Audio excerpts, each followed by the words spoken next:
ଏବେ ଆତ୍ମବୋଧ ଚିନ୍ତନ ପୂର୍ବରୁ ଗୋଟେ ଶ୍ଲୋକ ପାଠ କରିନେବା।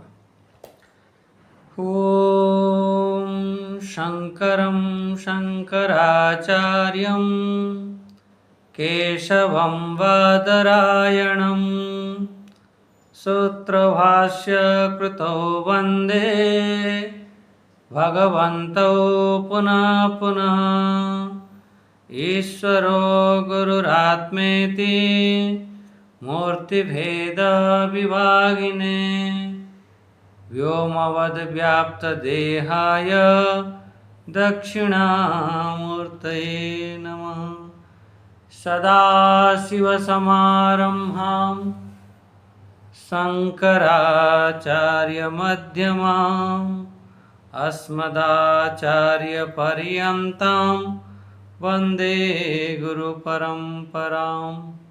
श्रुतिस्मृतिपुराणानाम् आलयं करुणालयं नमामि भगवत्पादं शङ्करं लोकशङ्करं। श्री गुरु परंपरा को प्रणाम करी आमे आत्मबोधरे आमे चिंतन करुछंती। से आत्मबोध श्रृंखला रे आमे देखिले 5 नंबर श्लोक पर्यंत आमे विचार कले। 5 नंबर श्लोक आउ थरे भी टिके विचार करंतु। आत्मा रे जो अभेद बुद्धि,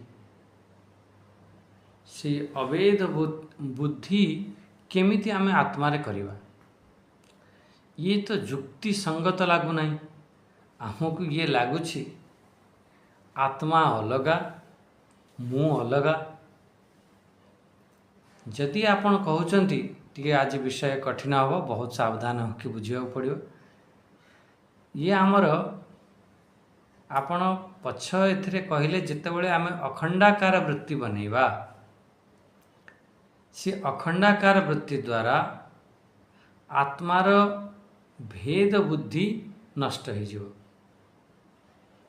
किंतु से भी आत्मार भेद सिद्ध होछि तार ऊपर मुख्य कहगला। देखो तो आत्मार जो अभेद बुद्धि आमे गोटे करिबा, आत्मा अलगा परमात्मा अलगा, एक आत्मा छड़ा अन्य किछि नहीं, ये बनी पारु नहीं। कहला केमिति बनी पारु नहीं? मु पा एमति विचार करिबी, चिंतन करिबी, ध्यान करिबी, अखंडाकार वृत्ति बनेबी, से भी आत्मार भेद सिद्ध होता है। आत्मा अलगा, ये चिंतन अलगा, भेद हो कि नहीं, दुईटी अलग अलग ता ऊपर मुख्य विचार करा जायछि। ये जो 5 नंबर देखो आम ये जो आमे अनेक दिन हैला आमे गोटे अभ्यास करूछंती, चिरकाल हैला अनेक दिन हैला गोटे अभ्यास करूछंती। आम भितर गोटे ज्ञान दृढ़ हैलानी। आमे अनेक दिन हैला गीता पढ़ुछंती, अनेक दिन हैला आमे से जो आत्मचिंतन करूछंती। तार भितर ये अभ्यास द्वारा आम भितर गोटे दृढ़ता आसे, दृढ़ीभूत ज्ञान तक कहते। जो बारंबार आप अभ्यास करेंगे जे मु होची आत्मा, मु होची ब्रह्म, एमती अखंडाकार वृत्ति बनाओ, ताहले आमे अनेक दिन गीता पढ़ुछंती, आमे सत्संग श्रवण करूछंती, आमे सत्पुरुष आचार्य संत तांक सानिध्य प्राप्त करूछंती, ज्ञान चर्चा करूछंती। तार लाभ कौन हम? किछ ना किछ लाभ अच्छी कि नहीं? कहला हाँ लाभ तो अच्छी, से लाभ कौन अच्छी, ता लाभ कौन मिलिवो, सेही कथा को ही मुख्य रूप से ये 5 नंबर श्लोक रे कहिछंती। माने जदि आमे एते दिन हैला आमे श्रवण कले, सत्संग श्रवण करूछंती, महापुरुषों संग करूछंती, त लाभ कौन कहउछंती? अज्ञान कलुषितं जीवं ज्ञानाभ्यासाद्धि निर्मलं कृत्वा ज्ञानं स्वयं नश्येत् जलं कतकरेणुवत्। बोला अज्ञान कलुषितं जीवम, से जो जीव सी अज्ञान रे ସେ କଳୁଷିତ ହୋଇଯାଇଛି। କଳୁଷିତ ଅର୍ଥ ଇଏ ଅନେକ ଅନେକ ଦିନରୁ ସବୁ ଅଜ୍ଞାନ ରହିଛି ନା, ଅଜ୍ଞାନ ରହିବା କାରଣରୁ ସବୁ ତା ଅପବିତ୍ର ହୋଇଯାଇଛି। ଯେମିତି ଗୋଟେ ଦର୍ପଣରେ ଅନେକ ଦିନ ହେଲା ଗୋଟେ ଦର୍ପଣ ରହିଛି, କ'ଣ ହେଇଥିବ, ଦର୍ପଣଟି ଖରାପ ହେଇଯାଏ। ଅନେକ ଦିନ ହେଲା ଗୋଟେ ଜାଗାରେ ପାଣି ଭରିକି ରଖିଛ, କ'ଣ ହେବ, ପାଣି ଖରାପ ହେଇଯିବ। ସେହିପରି ଅନେକ ଦିନ ହେଲା ଆମର ଅଜ୍ଞାନ ଆମେ ସବୁ ଭରିକି ରଖିଛନ୍ତି। ସେ ଅଜ୍ଞାନ କାରଣରୁ ଇଏ ଜୀବ କ'ଣ ହେଇଛି, କଳୁଷିତ ହେଇଛି। ଅଜ୍ଞାନ କଳୁଷିତମ୍ ଜୀବମ୍। ତେଣୁ ସେ ଯେଉଁ କଲେ କ'ଣ ହେବ, ଜ୍ଞାନ ଅଭ୍ୟାସାଦ୍ ଧୀ ନିର୍ମଲମ୍। ଯଦି ଆପଣ ସେ ଜ୍ଞାନର ଅଭ୍ୟାସ କରୁଛନ୍ତି, ଆତ୍ମଜ୍ଞାନର ଅଭ୍ୟାସ କରୁଛନ୍ତି, ତା ଦ୍ୱାରା ହୁଏ କ'ଣ? ମୁଁ ବହୁତ ବାର ଆପଣମାନଙ୍କୁ କହିଛି, ଆପଣ ଧ୍ୟାନ ଦେଇଥିବେ। ଯାହା ବି ଆମେ ସତ୍ସଙ୍ଗ ଶ୍ରବଣ କରୁଛନ୍ତି, ଯାହା ଚିନ୍ତନ ମନନ କରୁଛନ୍ତି, ଇଏ ଜ୍ଞାନ ପାଇଁ ନୁହଁ, ଜ୍ଞାନ ପାଇଁ ନୁହଁ। ଆମ ଭିତରେ ଯେଉଁ ଅଜ୍ଞାନ ପଡ଼ିଯାଇଛି, ସେ ଅଜ୍ଞାନକୁ ହଟେଇବା ପାଇଁ। ଆମେ ଭାବନ୍ତି ମୁଁ ବାସ୍ ଜ୍ଞାନ ପାଇଁ କରୁଛି, କହିଲେ ନା, ଏଇ ଯେଉଁ ଚିରକାଳ ହେଲା, ଅନେକ ଦିନ ହେଲା ଯେଉଁ ଅଭ୍ୟାସ କରୁଛନ୍ତି, ତା ଦେହର ଆମର ସେ ଜୀବ କଳୁଷିତ ହେଇଛି। ଜ୍ଞାନ ଅଭ୍ୟାସ ଦ୍ୱାରା ଆମର ବୁଦ୍ଧି ନିର୍ମଳ ହେଇଥାଏ। ଏଇ ଯେଉଁ ଜ୍ଞାନ ଅଭ୍ୟାସ ଦ୍ୱାରା, ଅଜ୍ଞାନେ କଳୁଷିତମ୍ ଜୀବମ୍, ଜ୍ଞାନ ଅଭ୍ୟାସାଦ୍ ନିର୍ମଳମ୍ ଧୀ ନିର୍ମଳମ୍। ଜ୍ଞାନ ଅଭ୍ୟାସରେ ତୁମର ବୁଦ୍ଧି ନିର୍ମଳ ହେବ, ତୁମ ଅନ୍ତଃକରଣ ନିର୍ମଳ ହେବ। ଆମର ଏଇ ଯେଉଁ ଅଜ୍ଞାନର କାର୍ଯ୍ୟ କ'ଣ ଜାଣିଛନ୍ତି? ଏଇ ଅନ୍ତଃକରଣ। ଅଜ୍ଞାନ ହେଉଛି ମୂଳ ବସିଛି, ତାର କାର୍ଯ୍ୟ ହେଉଛି ଆମର ଏଇ ଅନ୍ତଃକରଣ। এই ଅନ୍ତଃକରଣ ତାର ମୁଖ୍ୟ କାର୍ଯ୍ୟ। ସେଇ ଯେଉଁ ଅନ୍ତଃକରଣରେ ତାର ଅନ୍ତଃକରଣ ପୂର୍ଣ୍ଣ ରୂପରେ ସବୁ ନାଶ ହେଇଯିବ। ନାଶ ହେଇଯିବ ଅର୍ଥ କ'ଣ? ଇଏ ଭାବନ୍ତୁନି ଯେ ଅନ୍ତଃକରଣ ନାଶ ହେବ, ସେ ତ ଅନ୍ତଃକରଣ ବି ତ ଗୋଟେ ଶରୀର ନା। ଅନ୍ତଃକରଣ ସେ ହେଉଛି ସୂକ୍ଷ୍ମ ଶରୀର। ୟା ପୂର୍ବରୁ ତତ୍ତ୍ୱବୋଧରେ ଆମେ ସବୁ ବିଚାର କରିଥିଲେ ଯେ ସୂକ୍ଷ୍ମ ଶରୀର କାହାକୁ କହନ୍ତି? ପଞ୍ଚ ଜ୍ଞାନେନ୍ଦ୍ରିୟ, ପଞ୍ଚ କର୍ମେନ୍ଦ୍ରିୟ, ପଞ୍ଚ ପ୍ରାଣ, ମନ ଆଉ ମନଶ୍ଚୈକ, ବୁଦ୍ଧିଶ୍ଚୈକା, ଏମିତି ଏହିପରି ମିଶେଇ କରି ଇଏ 17ଟି ଜିନିଷର ସେ ଯେଉଁ ଇଏ ହେଉଛି ଆମର ସୂକ୍ଷ୍ମ ଶରୀର। ଇଏ ଗୋଟେ ଯଦି ଆମର ବୋଧ ହେବ, ତାହେଲେ ଏଇ ସୂକ୍ଷ୍ମ ଶରୀର ବି ନାଶ ହେବ। ତେଣୁ ଇଏ କହୁଛନ୍ତି ଜ୍ଞାନ ଦ୍ୱାରା ଇଏ ଯେଉଁ ଆମ ଭିତରେ ଯେଉଁ ଅଜ୍ଞାନର ଯେଉଁ କାର୍ଯ୍ୟ ଅଛି, ଏ ଅନ୍ତଃକରଣ, ଇଏ ସବୁ ନାଶ ହେବ। ତା ମାନେ ହେଉଛି ଆମ ଭିତରେ ଯେଉଁ ମାନେ କର୍ତ୍ତୃତ୍ୱ ଅଭିମାନ ଅଛି, କର୍ତ୍ତୃତ୍ୱ, ଭୋକ୍ତୃତ୍ୱ, ମୁଁ ଏମିତି କଲି, ମୁଁ ଏମିତି ନ କରିଥିଲେ ହେଇନଥାନ୍ତା, ୟା ମୁଁ ବ୍ରାହ୍ମଣ, ମୁଁ କ୍ଷତ୍ରିୟ, ମୁଁ ଜ୍ଞାନୀ, ମୁଁ ବିଦ୍ୱାନ, ଇଏ ଗୋଟେ ମାନେ କର୍ତ୍ତୃତ୍ୱ ଭୋକ୍ତୃତ୍ୱ ଆଦି ଯେଉଁ ଅଭିମାନ ଅଛି, ये जो गोटे अध्यास आम बन ये अध्यासर नाश होता है। आज टी शब्द कठिन हम कि बहुत सुंदर चिंतन हम। ये जो कर्तृत्व आ भोक्तृत्व मु कला वाला मु भोग कला वाला आम अध्यास ये प्रकृत नुह आम मिछरे आम आरोप कर आम हूँ गोटे अलग जिनिस मु स्वयं आत्मा किंतु मु अध्यास कौन कर ना ना मु जन्मने वाला मु सन्यासी मु निजक निज मानि नहीं यारी ना हूँ अध्यास। यही जितेबले आम ज्ञान उदय हम ये अध्यास नाश हो जाए। आम जो मिछरे जो मानि नहीं था से मिछरे मानिबा से चली जाए। ये सब गला परे अध्यास सब नाश हैला परे से कौन हम से जीव जो से निर्मलता को प्राप्त हम। बहुत सुंदर ये सब गला परे बोला अज्ञान कलुषितम जीवम ज्ञान अभ्यासात धी निर्मलम। ता अर्थ पूरा बुझीपारे आमर ये जो आम सब अज्ञान कलुषित हो जाए ये जो सत्संग ये जो चिंतन ये आत्मचिंतन अखंडाकार वृत्ति या द्वारा कौन होता है कहला आमर अंतःकरण नाश होता है, माने अंतःकरण रे जो कर्तृत्व भोक्तृत्व आदि सब अभिमान थाए, अध्यास थाए, भ्रांति थाए, से जो अध्यास ता नाश होता है। ये सब गला परे ये जीव पूरा फास्ट क्लास हो शुद्ध हो। ठीक अच्छे बुझीगली से तो सत्संग चिंतन द्वारा बुद्धि आमर ये जीव ये तो निर्मल हो। तापर कौन हम कहले ये सत्संग आदि जो ज्ञान अच्छी ये भी गोटे समय सब शांत हो। ये सत्संग ज्ञान ये तुम सांगरे जीव ना, यदि प्रकृत रे तुम साधना करुच ये भी शांत हो। अच्छा देखो जेपर्यंत पाप थी से पर्यंत आप मुक्त हो पारे, ये तो आप मानुंट, किंतु ये भी आपन को मानवा पड़ो जेपर्यंत पुण्य थी से पर्यंत भी आप मुक्ति हो पारे ना।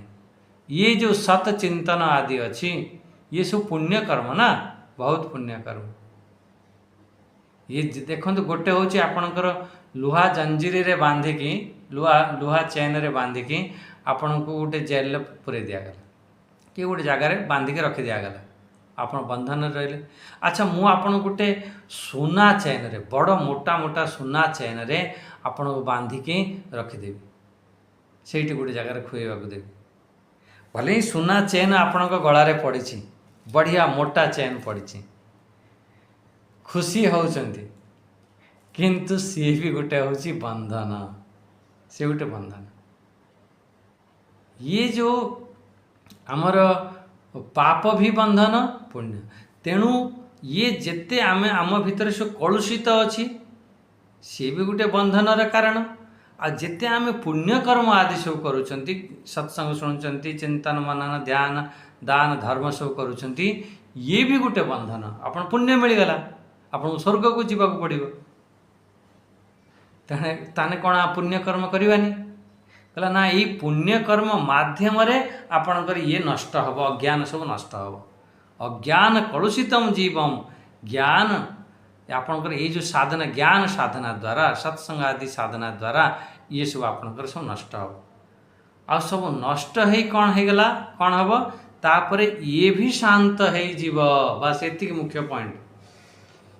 जहाँ आपण सब चिंतन मनन करूछंती, ये चिंतन मनन द्वारा प्रथम आपण अज्ञान को से सब नाश करदब, बढ़िया नाश करके आपण धोई धाई बढ़िया बनईदब। आउ अंतिम रे ये भी नाश हो, ये सब नष्ट हो। ये सब नष्ट हो गला परे ये ज्ञान भी शांत हो गला परे तेबे निज स्वरूप रे आमे स्थित हवा, से निज स्वरूपर बोध हब। जे पर्यंत ये पुण्यर प्रभाव भी थिबो से पर्यंत आपण को फेर से स्वरूप स्थित हो पारे। फेर आपण जीवे बढ़िया स्वर्ग लोक जीवे, भोग करिवे, को लोक ब्रह्मलोक पर्यंत चली जीवे भोग करिवे।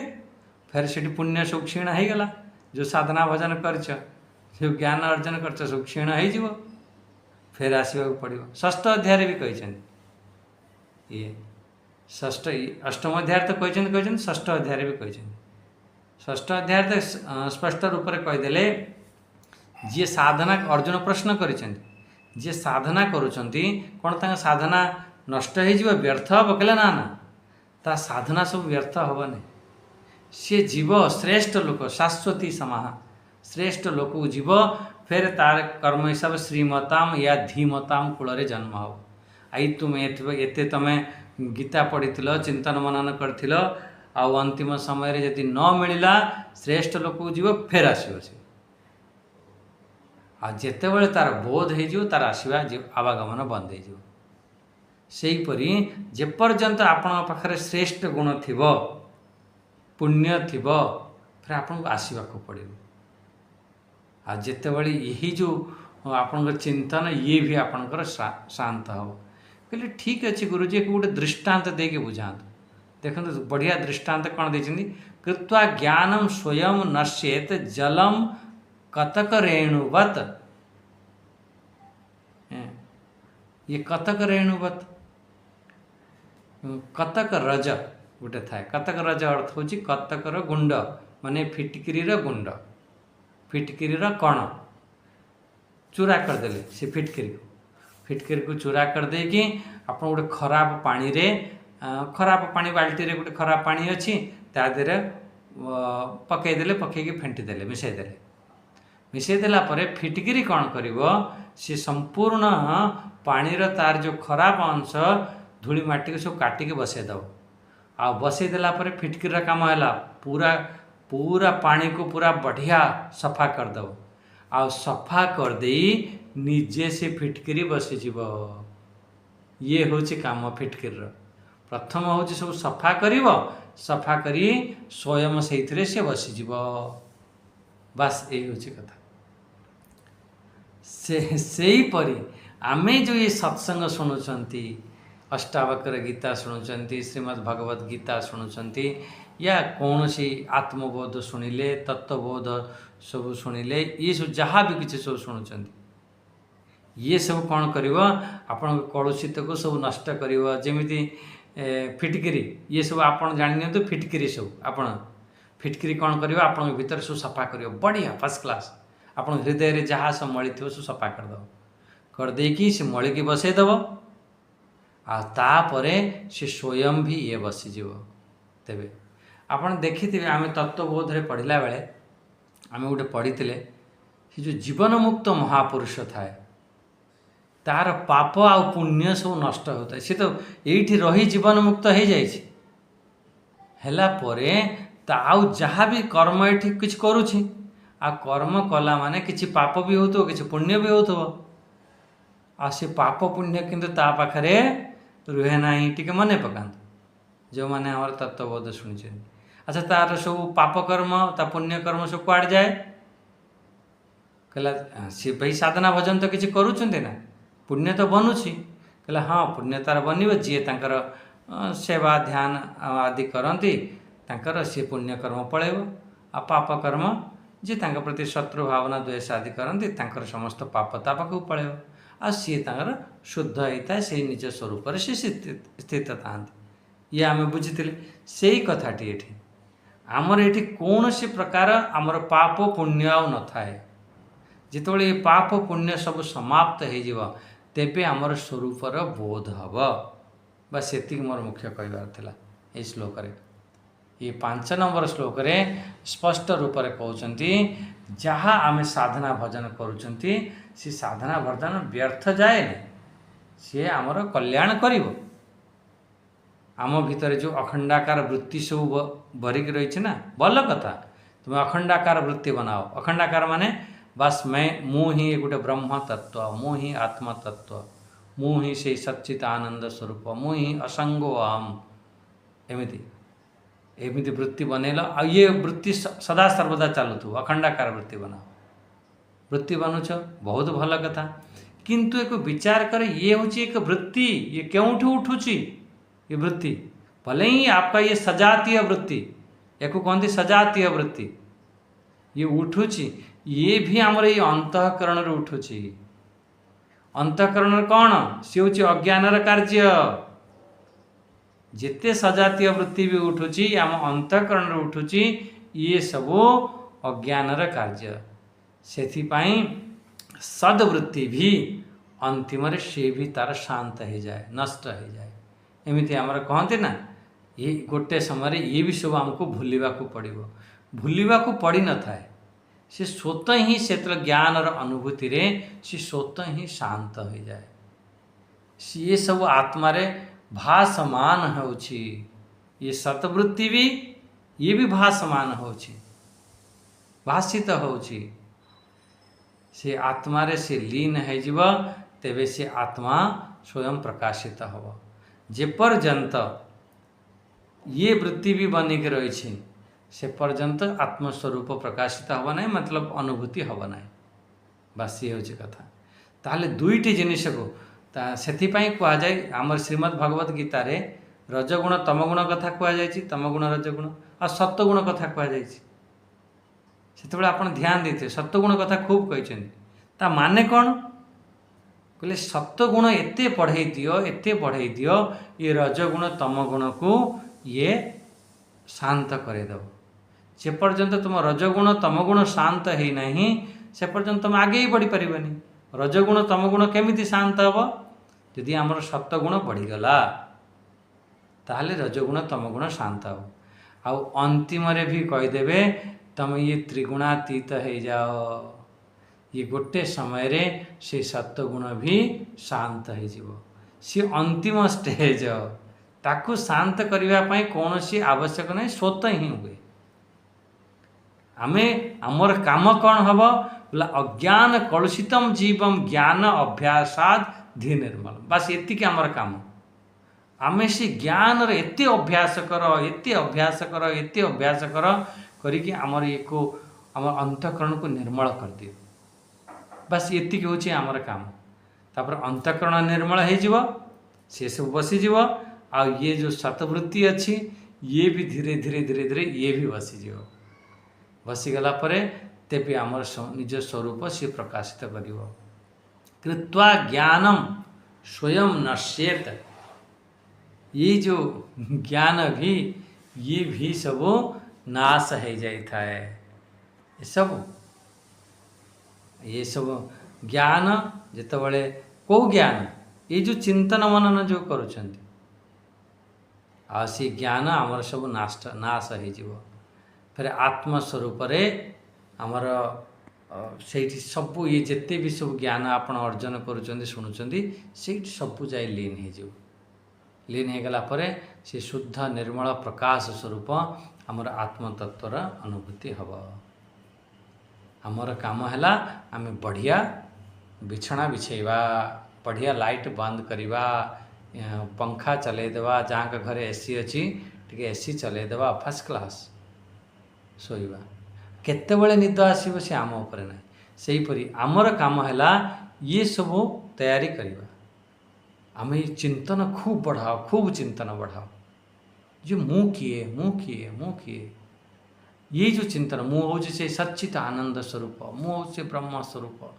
एमती अखंडाकार निधिध्यासन कर बस एक वृत्ति से बनई के रख निधिध्यासन एकांत चिंतन कर कलापर गोटे समय एमती आसब सब सफा हो आ स्वयं ये चिंतन जो तीर्थ व्रत सब जहाँ करुच श्रेष्ठ कर्म करुच ये भी गोटे समय शांत हो ये आवश्यक अच्छी किंतु अंतिम ये भी आपण सांगरे जीव नाही बस एक अनुभूति कर निज स्वरूप को अनुभूति कर बस निज स्वरूप अनुभूति हेले स्वतः ही नाश हो एबे आमे देखिबा 6 नंबर श्लोक देखिबा से जो अपरोक्ष अनुभव आसुछि ये जो संसार माने अत्यंत असत मिथ्या असत माने होचे मिथ्या ताने केमिति मिथ्या हेबो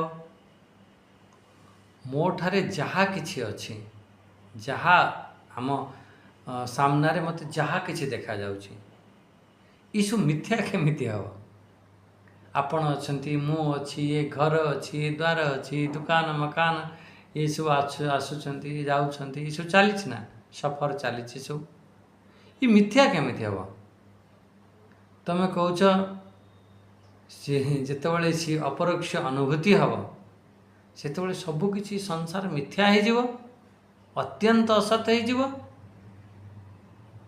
कौन आ संसार देखा जीवनी कौन केमिति असत हम जहाँ को सब मोर निजर मानुछ मोर पुओ झील घर द्वार जमी बाड़ी सब सत्य मानुछ जहाँ को आमको प्रत्यक्ष देखा जाउछि सी केमिति असत हम तमें कहीदौच सब किसी असत हो मिथ्या हो अरे भाई मिथ्या अर्थ मतलब किसी ना मु तो सब सामने प्रत्यक्ष देखुछि ना आपण कहते सब मिथ्या हो ये केमिति मिथ्या जदि संसार को आम मिथ्या मानिबा हाँ हाँ ये सब मिथ्या ताहले आम प्रत्यक्ष प्रमाण द्वारा ये विरोध उपस्थित हो विरोध कौन मो पाखरे गोटे पुस्तक अच्छी ये गोटे मो पाखरे पुस्तक अच्छी मो पाखरे पुस्तक अच्छी तो अच्छी कहीं मोर प्रत्यक्ष प्रमाण मो श्रीमद्भगवत गीता मो पाखरे पुस्तक अच्छी प्रत्यक्ष प्रमाण ही आपण ये मिथ्या केमिति कहिबे जदि आपण मिथ्या कहउचंती ताले प्रत्यक्ष प्रमाण ये सब मिथ्या हो जो मो सामने अच्छी से मिथ्या केमिति हो ये हूँ ये गोटे संशय उत्पन्न है।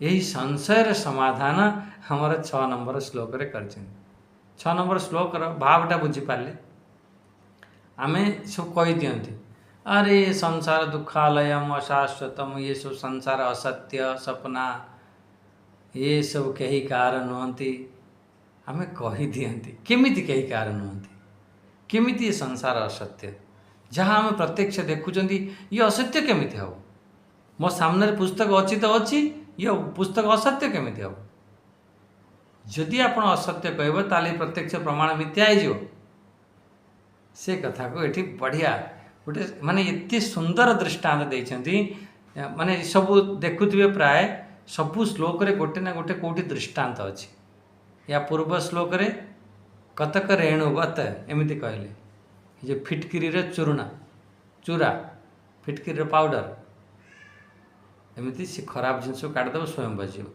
अच्छा ये श्लोक रे कौन कहउछन देख कहउछंती श्लोक प्रथम टिके पाठ करना तापर देखिया ओम ये श्लोक रे कहदेले संसार स्वप्न तुल्यो हि राग द्वेषादि संकुलः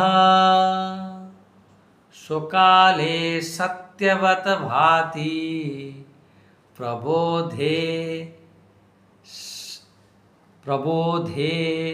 सति असत भवेत एमती आस संसार स्वप्न तुल्य ही राग द्वेष आदि संकुल राग द्वेष आदि संकुल स्वकाले सत्यवत भाति स्वकाले से ही समय सत्य मालूम पड़ प्रबोधे सती असत भवेत उठी पड़ा परे आमको असत मालूम पड़ुछि।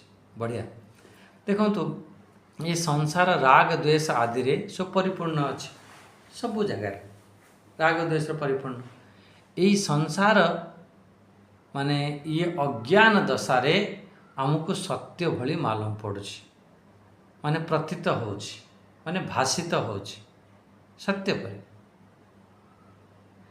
किंतु ये संसार कौन अच्छी सबू सबू राग द्वेष क्या प्रति आम द्वेष करुँच क्या प्रति आम आसक्ति करुँच ये आम सबू ये अज्ञान दशारे ये सब सत्य मालूम पड़ुछि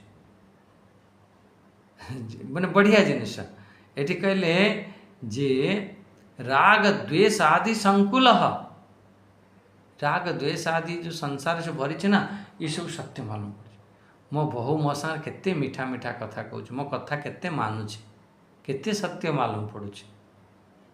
अच्छा से ही फेरे जिते टिके किसी होउछि अरे ये बहुत खराब द्वेष हो जाउछि ये जो राग द्वेष आदि ये सब आम संसार आम ये सब सत्य प्रतीत होउछि भाषित होउछि प्रकृत रे सत्य नुह। अच्छा हमें श्रवण मनन निधिध्यासन आदि सब करी आत्मज्ञान हैला परे फिर ये सब असत्य हो खूब जिते चिंतन कर ये संसार जहाँ को तुम सत्य मानुच ये हूँ सत्य यही हूँ सत्य यही हूँ सत्य आ जदि प्रकृत में तुम फिर बारंबार श्रवण कर मनन कर निधिध्यासन कर ये ही आत्मज्ञान होगला परे ये आपनकर असत मालूम पड़ो खूब जो चिंतन जे करुछंती ये ज्ञान द्वारा संसार असत्य अनुभव हेब आगरू नथिला आगे रहिब नाही आ वर्तमान प्रत्येक क्षण परिवर्तन फिर सत्य कुआड़ है गोटे बढ़िया ये चिंतनटा आप मन रखु जदि माने सत्य केमिति ये संसार तुमर आगरू थिला 50 वर्ष 60 वर्ष 70 वर्ष पूर्व जो संसार बसीच तुम मो पुओ मो झी मो घर मो द्वार 60 वर्ष पूर्व थिला कहला ना अच्छा आओ 30-40 वर्ष पर रहिबो कहला ना आ वर्तमान प्रत्येक क्षण बदलुची कहला हाँ फिर सत्य केमिति कहूछ ये सत्य केमिति हो जेपर्यंत ज्ञान न होइछि से पर्यंत आमको सत्य मालूम पड़ुछि ଯେତେବେଳେ ଜ୍ଞାନ ହେବ ବାସ୍ ଫେର ସତ୍ୟ କେମିତି ହେବ। ଆପଣ ବିଚାର କରିକି ଦେଖନ୍ତୁ। ଆମେ ଛୋଟବେଳ କଥା ଟିକେ ଧ୍ୟାନ ଦିଅନ୍ତୁ। ଛୋଟବେଳ କଥା ଯଦି ମୁଁ ଭାବୁଛି ବସିକି, ସେ ସମୟର କଥା ଏଇକିନା ସ୍ୱପ୍ନ ପରି ଲାଗୁଛି କି ନାହିଁ? ନିଶ୍ଚିତ ଲାଗୁଥିବ। ଛୋଟବେଳ କଥା କେମିତି ଆପଣ ଛୋଟ ଥିଲେ, କେମିତି ଦେଖୁ ଦେଖୁ ଧୀରେ ଧୀରେ ସବୁ ବଡ଼ ହେଲେ, କେମିତି ଆପଣଙ୍କ ସବୁ ବାହାଘର ହେଇଗଲା, ଅନ୍ତିମରେ ଦେଖୁ ଦେଖୁ ଆପଣ ସବୁ ବୁଢ଼ାବୁଢ଼ୀ ହେଇଗଲେଣି। ଏସବୁ ଏ କଥା ସବୁ ଭାବିଲା ବେଳକୁ ନା, କେତେବେଳେ ବସି ଚୁପଚାପ ଛୋଟବେଳ କଥା ସବୁ ଭାବିଲା ବେଳକୁ ସବୁ ସ୍ୱପ୍ନ ପରି ମାଲୁମ ପଡ଼ୁଛି। ପୁରା ସବୁ କିଛି ସ୍ୱପ୍ନ ବାସ୍। ପ୍ରକୃତିରେ ଏ ସଂସାର ହେଉଛି ସ୍ୱପ୍ନ ତୁଲ୍ୟ। ଯଦି ତୁମେ ବିଚାର କରିବ, ଆଉ ଆଜି ଯାହାକୁ ମୋର ମୋର ମୋର କହୁଛ ନା, ଆଉ 10 ବର୍ଷ ପରେ ଇଏ ବି ତୁମକୁ ସ୍ୱପ୍ନ ଲାଗିବ। ସବୁ ସ୍ୱପ୍ନ। ଯାହା ପାଇଁ ଏତେ କଷ୍ଟ କରିଛ, କେତେ ଦୁଃଖ ସହୁଛ, କ'ଣ ସବୁ ନ କରୁଛ, ସେସବୁ ସ୍ୱପ୍ନ ହେଇଯିବ। କିଛି ନାହିଁ, ସ୍ୱପ୍ନ ତୁଲ୍ୟ। ଆଚ୍ଛା, ଯେତେବେଳେ ଆମେ ସ୍ୱପ୍ନ ଦେଖୁଛନ୍ତି ସେତେବେଳେ ଆମକୁ ସତ୍ୟ ମାଲୁମ ପଡ଼ିଥାଏ। ସୋ କାଲେ ସତ୍ୟବତ ଭାତି। ସ୍ୱପ୍ନ ଦେଖୁଥିବା ସମୟରେ, ସେ ସମୟରେ ଆପଣଙ୍କୁ ସତ୍ୟ ମାଲୁମ ପଡ଼ିବ। ସ୍ୱପ୍ନ ଆପଣ ଦେଖୁଛନ୍ତି, ରାତିରେ ଗୋଟେ ସ୍ୱପ୍ନ ଦେଖିଲେ। କ'ଣ ଦେଖିଲେ? ଯେ ଆପଣଙ୍କୁ ଗୋଟେ ଭୂତ ଗୋଡ଼ଉଛି, ଆପଣ ଆଗେ ଆଗେ ଦୌଡ଼ୁଛନ୍ତି, ଆଉ ମୁହଁ ଶୁଖି ଯାଉଛି। ସେ ସମୟରେ ଆମକୁ ଲାଗୁଥାଏ ବିଲକୁଲ ସତ୍ୟ।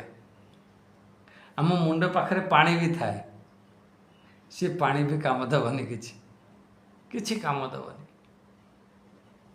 ଆମକୁ ସେତେବେଳେ ପୁରା ବିଲକୁଲ ସତ୍ୟ ମାଲୁମ ପଡ଼ୁଛି। ଆମେ ଡରିଥାନ୍ତି। ଯେତେବେଳେ ବେଳେବେଳେ କ'ଣ ହୁଏ, ଯେତେବେଳେ ଆମେ ଗୋଟେ ଖରାପ ସ୍ୱପ୍ନ ଦେଖନ୍ତି, ବହୁତ ଖରାପ ସ୍ୱପ୍ନରେ ଦେଖୁଥାନ୍ତି, ହେ ପ୍ରଭୁ, ଏଇସବୁ ସ୍ୱପ୍ନ ହେଇଯାଆନ୍ତା ଯଦି ଭଲ। ମାନେ ସ୍ୱପ୍ନରେ ଏମିତି ଲାଗୁଛି, ସ୍ୱପ୍ନରେ ସେତେବେଳେ ସମୟରେ ସତ୍ୟ ଲାଗୁଛି। ସେ ସମୟରେ ବିଚାର ହେଉଥାଏ ସ୍ୱପ୍ନରେ, ଏସବୁ ସ୍ୱପ୍ନ ହେଇଯାଆନ୍ତା ଯଦି ଭଲ, କାହିଁକିନା ମୋତେ ଏତେ ଡର ଲାଗୁଛି। ମାନେ ସେ ସମୟରେ ପୁରା ବିଲକୁଲ ସତ୍ୟ ମାଲୁମ ପଡ଼ୁଛି। ବହୁତ ଏ ସ୍ୱପ୍ନ ହେଇଥାଏ। ତାହେଲେ ଏ ଶ୍ଲୋକରେ କ'ଣ କହିଲେ? ସକାଲେ ସତ୍ୟବତ ଭାତି। ସେହି ସମୟରେ ବିଲକୁଲ ସତ୍ୟ ମାଲୁମ ପଡ଼ୁଥାଏ, ବିଲକୁଲ ସତ୍ୟ। ଅସତ୍ୟ କେତେବେଳେ ହେବ? ପ୍ରବୋଧେ ସତି ଅସତ ଭବେତ। ଯେତେବେଳେ ଆପଣଙ୍କୁ ଜଣେ ଡାକିଦେଲା, ମାନେ ବହୁତ ବାର ସ୍ୱପ୍ନରେ ଆମେ ସବୁ ବଡ଼ କରନ୍ତି, ବହୁତ ଜୋର ଚିଲ୍ଲାନ୍ତି, ମାନେ ସ୍ୱପ୍ନ ଦେଖୁଥିବେ, ଏଠି ଚିଲ୍ଲେଇ ପଡ଼ୁଥିବେ ଜୋର। ସେଇଠୁ ଯେଉଁ ଆମେ ବଡ଼ ଲୋକ ଯେଉଁ ଥାଆନ୍ତି, ସେମାନେ ଯାଇକି ଡାକିବେ, ଆରେ ବାବୁରେ ଉଠ, ଏମିତି ଧରିଦେବେ, ହଲେଇ ଦେବେ।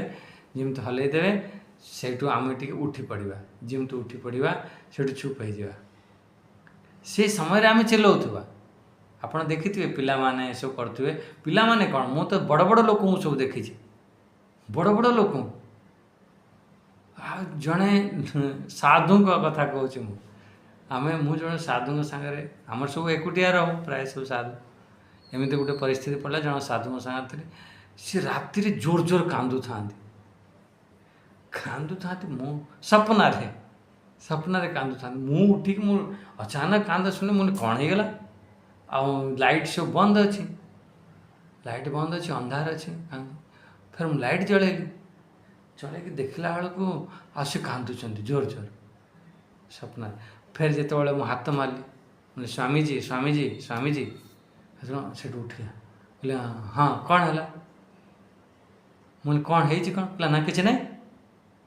ମୁଁ କହିଲି, ଏତେ ଜୋର ଚିଲ୍ଲାଉଥିଲେ, ମୋ ନିଦ ଭାଙ୍ଗିଗଲା।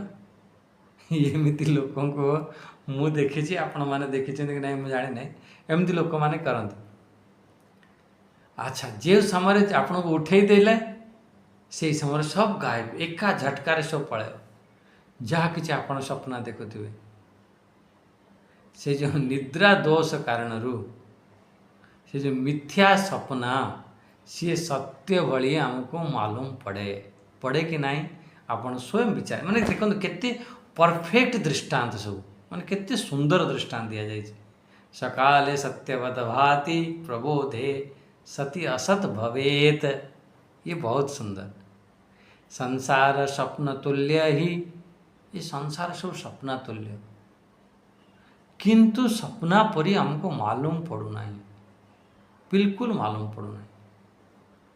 हमको बिल्कुल ही संसार हमको सत्य मालूम पड़ू, कहीं आम सब शोक रही, शोक रहा कारण ये संसार हमको बिल्कुल सत्य मालूम पड़ू, बिल्कुल।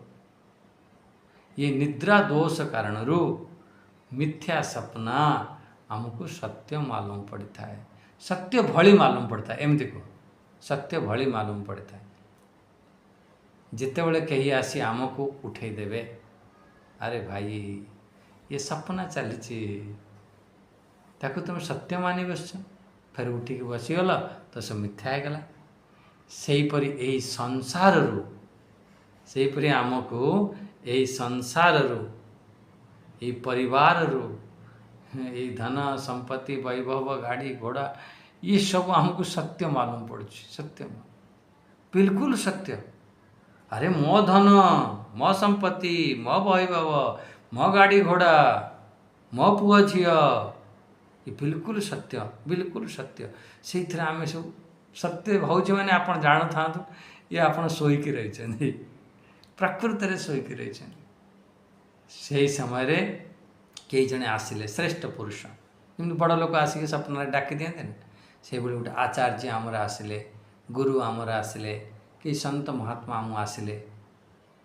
ये जो मिथ्या रूपी जो संसार ठारू आमको ज्ञान उपदेश दे टिके ऊपर को उठेले। जिते बड़े आम उठी पड़ते ये संसार हम निद भांगला, कहला अरे मु तो ये फसिक रही थी मिछरे, आगु तो मुझे सत्य मानि बसी। आपण गोटे दृष्टांत शुणाऊँ, नारदर दृष्टांत अच्छे बहुत बढ़िया। सी नारद भगवान आम देवर्षि नारद भगवान को कहले, कहले हे प्रभु मु आपणकर एत भजन करुँची, ये चिंतन मनन करुँचे, मत गोटे जिनस दरकार। कहले नारद कहले माग जहाँ मागबू मु पूर्ण करी। कहले प्रभु मु आपणक माया देखापी चाहूँगी। भगवान कहले अरे अरे अरे सबू कह मो माया देखना। कहला ना जो जिनस को आप मना करते ना से जिनस जबरदस्ती करती। कहले ना ना प्रभु आप मो माया देखिए। कहले देख, कहले गोटे कहले मो माया को देखापी चाहूँ ना, मो माया अति सुंदर अति बढ़िया। तू गोटे काम कर, तो ये जो वीणा आ तो उत्तरी अंग वस्त्र जो गाँव अच्छी मत सब वस्त्र देदे, मुझे धरिकी ठियाई आ तू ये सरोवर स्नान करके आ, मो मो माया को देखेबी। कहला ठीक है। आ भगवान को कौन वीणा देदेले, भगवान वीणा धरिछंती आ अंग वस्त्र सब एमती गाधेला बेले जाते ना। किछि लोक जाइथिले हमर प्रयागराज गाधेला बेले, किछि लोक से जिनस पाखरे थांती आ किछि स्नान करके आसती। मु भी केते लोकंकर देखी, मु स्नान करके आसिली, आसला परे मु कहली मु तुम जिनस पाखरे अच्छी तुम जाओ स्नान करके आस, एमती करती। सेहीपरि नारद कले, नारद कौन कले जिनस पत्र सब भगवान को धरई देले, धरई देकी कहले जिनस पत्र कौन से वीणा आ जो गोटे थाए ना काठरे थाए जो बजाते आ से धरई धरई देले, कपड़ा फपड़ा धरई देकी जेमिति स्नान बुड़ मारी से समय से गोटे झील बनी जाइए, सुंदर गोटे झीलटे हो गोटे राजा देखी देखिकी नहीं पलि। से राजा जिते नहीं जाइछन्ति से समय से सुंदर से सुंदर विवाह हो पुत्र पुत्री आदि होती आ से राजा मरी जाइए। आज जो राजा मरी जाइए अन्य गोटे राजा आक्रमण कला मरी जाइए, छुआ पिला सब मरी जाइए आ से बहुत दुखी होती, बहुत कांदी कहते जे मु सती होजीवी।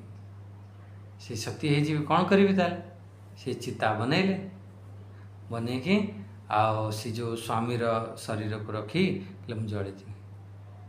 से समय भगवान माया को हटई देले, हटई देते जो बुड़ मारिक उठी नारद, से सब माया को हटई कहले अरे तू सती हाँवाई जाऊँ, तू मत कौन भूलीगलु। कहला तमे किए प्रभु? कहला मु किए? से असली लोक मु मते ही तू भूली गलु। आ जेमिति माया को हटेई देछन सी सेठु बुड़ मारिक उठिछन। उठिला बेलू देखला बेलू भगवान तांको बीणा धरिक ठिया होइछन। भगवान कहले अरे केते समय हैला बुड़ मारलु भाई, एबे तो बाहर आ। तो सी आश्चर्यचकित हो मो स्त्री मो स्वामी मो छुआ पिला मो राज्य मो राणी कुआड़े गला? कहला अरे ये सब माया, ये जो छुआ पिला घर द्वार तू जो राणी होइथिलु तू जो ये थिलु सब माया, मोरी माया देखिया पई चाहुथलु ना, मो माया। भगवान जेतेबेले माया हटेले सेतेबेले शिशुटु बोध हैला। सेहीपरि आमे सबु एई संसार रे घोर माया रे फसी जाइछन, घोर माया रे। आमको एईटा ही सत्य मालूम पड़ुछ। तुमको मु जेते बुझेइले जहाँ भी किछि कले गुरुजी सब ठीक तो कहउछन्ते किंतु सब सत्य, मो स्वामी मो स्त्री मो घर मो धन मो संपत्ति मो पिला सब ये सब मिथ्या। निज स्वरूप को अनुभव कर। केते सुंदर दृष्टांत, माने मते बहुत मो फेवरेट श्लोक है। संसार स्वप्न तुल्य ही राग द्वेष आदि संकुल, सुकाले सत्यवद भाति प्रबोधे सत्य सती असत भवेत। प्रबोधे सती असत भवेत। से समय तो हमको सत्य मालूम पड़ुछि, आम जना पड़ुछि जो समय आम उठिले से समय ताले आमर ये श्लोक आम बुझीपारे प्राय। आम माने जदि कौन सी माने अनेक दिन है, अनेक दिन है, वर्ष वर्ष है आम श्रीमद् भगवद गीता पढ़ुंट, आम अष्टावक्र गीता पढ़िले, आम सब संत महात्मा सब श्रवण करुँच। अष्टावक्र गीतार तो पूरा खोलिकी कहीदे सबकि मिथ्या।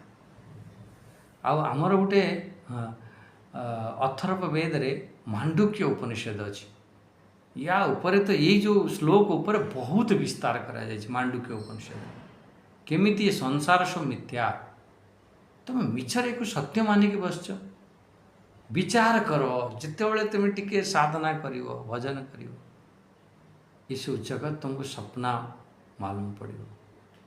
जदि ये जगत एबे भी हमको सत्य मालूम पड़ुछि ता माने तुम ये जानिक रुह जे तुम एबे शोईच, उठा पड़ो। उत्तिष्ठत जाग्रत प्राप्य परा निबोधत, क्षुरस्य धारा निशिता दुरत्या दुर्गम पथस्तत् कवयो वदन्ति। वाह, तुम ये उत्तिष्ठत जाग्रत, एबे उठी पड़, एबे होश रे आस, एबे सी ज्ञान को अनुभूति कर।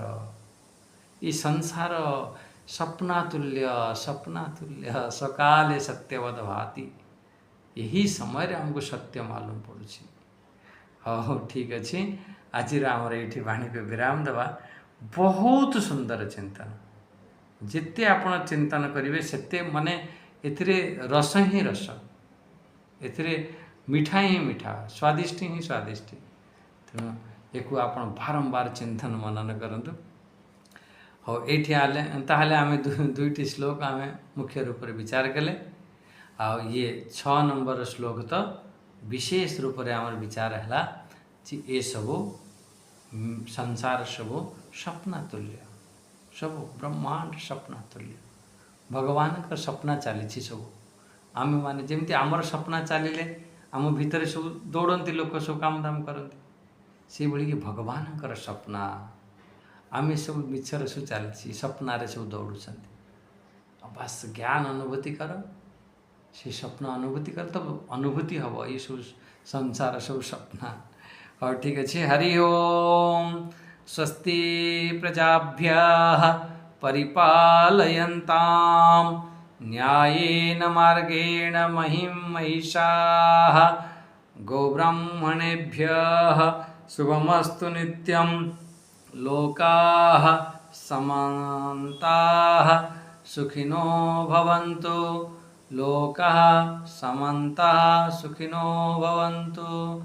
ओम शांति शांति शांति। हरि ओम। श्री गुरुभ्यो नमः। हरि ओम